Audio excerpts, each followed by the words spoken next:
Dear grade 6 students, today's lesson is about a story about a ship's expedition to the South Pole. The title of our story is Caught in the Ice.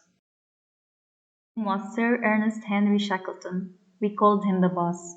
He led our ship's expedition to the South Pole. It was a trip marked with problems from the very start.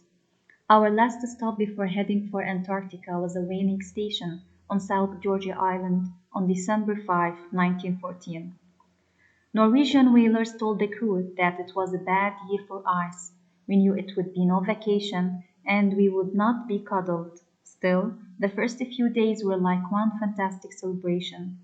Few had traveled to the South Pole, and we felt fortunate to be a part of this voyage and to make history, not realizing what was in store for us. Upon entering the Weddell Sea, we realized the truth of what the whalers had warned us of. We expected some ice, but not this much. We were forced to zigzag through dangerous ice sheets, sometimes avoiding collision with more than 400 icebergs a day. After a month of slow sailing, the icy sheets rose all around us. On January 18, 1915, the ice closed around the ship, and we were stuck. Our ship was like a fly trapped in a frozen spider's web. We saw and only ice for kilometers in every direction. Our earlier celebrations turned into apprehension and fear. The sailors became tense. Although we were less than 150 kilometers from Antarctica, the boss soon realized we could not possibly cross the continent that winter. The crew would just have to wait. As the ship slowly drifted with ice, the boss put me in charge of keeping everyone happy. This was not an easy job, given our ship's pitiful situation.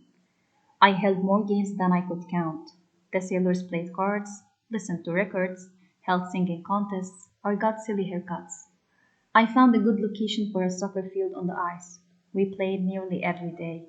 We also had doghouse contests.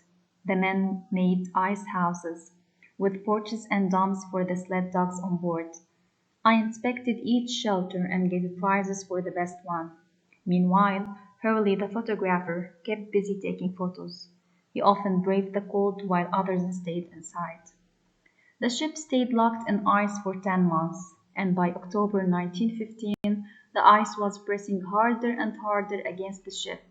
Our ship was not at all dainty, but it was no match for the mounting pressure of the ice, which began to crush its thick wooden walls. The boss ordered the boats and provisions lowered into the ice. We abandoned the ship and lived in 5 tents pitched on the floating ice 2 kilometers away from what was fast becoming the wreck of the Endurance, for the ship finally broke up and sank in the Weddell Sea on November 21, 1915.